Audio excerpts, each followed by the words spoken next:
We're Douglas and Linda Sellers from Beaver Creek, Ohio. We have four children who all attend Ohio Virtual Academy online, ranging in ages from 6th grade through a senior in high school. The decision for us to go to a charter school, to an online school, was not a decision that we made very easily. My wife Linda, almost her entire extended family are educators. She has aunts, uncles, her mother, her sister. So for us to choose not to go with the public school option was quite difficult. But serving in the Air Force, we moved all over the country. We were changing schools every 2 years, and we found that our children, for different reasons, had problems transitioning between the different public schools.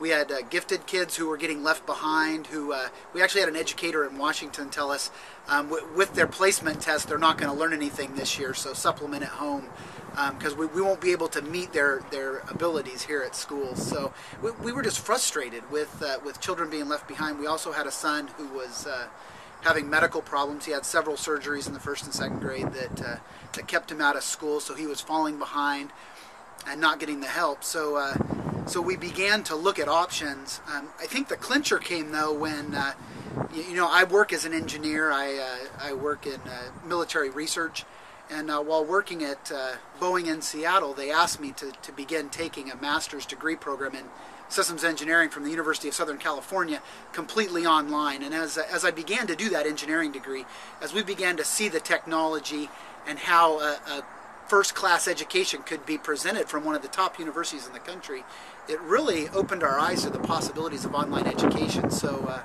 when we moved here to Ohio and things weren't going well, we heard about Ohio Virtual Academy and Odella and some of the other online academies, and began to look at the options, the opportunities. And for us, OHVA really fit the bill. It gave us an opportunity. Our son, who had medical problems, was able to work at his own pace. He was able to make up 2 years and get back on track. Our oldest son, who was having difficulties because his academics weren't being challenged enough, was able to get back on track. He actually just completed his ACTs with a 31 and a 1470 on his SATs, and the damage done by the public schools for him, I think we've been able to fix with Ohio Virtual Academy and the online options that we've been given. So for us, it was a long road. I mean, it was a difficult road. We had relatives that were very unhappy with our choice to go to an online education, to a charter school, but the results have been outstanding. All of our children have flourished. Their reading levels, their academic ability, all of the things that we needed for them have been met by the online experience. So it really has been amazing for us.